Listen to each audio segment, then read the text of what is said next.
സർവദേശീയ മഹിളാ ദിനം കാസർഗോഡ് ജില്ലാ panchayat president baby ബാലകൃഷ്ണന് ജീവനം നീലേശ്വരത്തിന്റെ നേതൃത്വത്തിൽ അനുമോദനം ഒരുക്കി. സാർവദേശീയ മഹിളാ ദിനത്തിന്റെ ഭാഗമായി വിവിധ മേഖലകളിൽ മികവ് തെളിയിച്ച കാസർഗോഡ് ജില്ലാ പഞ്ചായത്ത് പ്രസിഡന്റ് ബേബി ബാലകൃഷ്ണനെ അനുമോദിച്ചു. പ്രാദേശിക കർഷക ശാസ്ത്രജ്ഞനും പരിസ്ഥിതി പ്രവർത്തകനുമായ PV ദിവാകരൻ നേതൃത്വം നൽകുന്ന ജീവനം നീലേശ്വരത്തിന്റെ നേതൃത്വത്തിലായിരുന്നു പരിപാടി. പരിസ്ഥിതി പുനഃസ്ഥാപനത്തിലും പൊതുവികസനത്തിനും സംരംഭകത്വ വികസനത്തിനും ബേബി ബാലകൃഷ്ണൻ നൽകി വരുന്ന സേവനങ്ങളെ മാനിച്ചുകൊണ്ടാണ് പുരസ്കാരം നൽകുന്നത്. പ്രശസ്ത ശില്പി മധു ബംഗളം രൂപകൽപ്പന ചെയ്ത ശില്പമാണ് ആദരവിന്റെ ഭാഗമായി നൽകിയത്.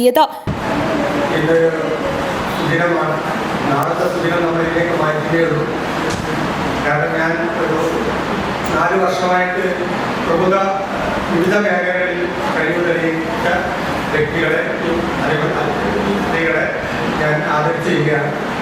ആദ്യമായിട്ട് കുടുംബത്തിലെ ഒരു പാർട്ടി ടീച്ചറാണ് ഞാൻ ആദരിച്ചത്. രണ്ടാമതായിട്ട് നമ്മുടെ ഹിന്ദു മരക്കാട് എഴുത്തുകാരി യുവകാരൻ്റെ പ്രവർത്തകയായ റേഡിയോ ഉദ്യോഗസ്ഥരായ ഹിന്ദു മരക്കാടാണ് ആദരിച്ചത്. ജില്ലാ പഞ്ചായത്ത് വൈസ് പ്രസിഡന്റ് ഷാനവാസ് പാദൂർ അധ്യക്ഷത വഹിച്ച ചടങ്ങിൽ PV ദിവാകരൻ ശില്പം കൈമാറി. ഹരിത കേരളം മിഷൻ ജില്ലാ കോർഡിനേറ്റർ K ബാലകൃഷ്ണൻ സ്വാഗതം പറഞ്ഞു. ജില്ലാ പഞ്ചായത്ത് പൊതുമരാമത്ത് standing committee chairperson K Shakuntala, ജില്ലാ പഞ്ചായത്ത് അംഗങ്ങളായ Shailaja Bhat, Jasmin Kabeer, Fathimath Shamna, finance officer MS Sabareesh, ജൈവ വൈവിധ്യ ബോർഡ് ജില്ലാ coordinator VM Akhila, deputy forest range officer NV Sathyan എന്നിവർ സംസാരിച്ചു.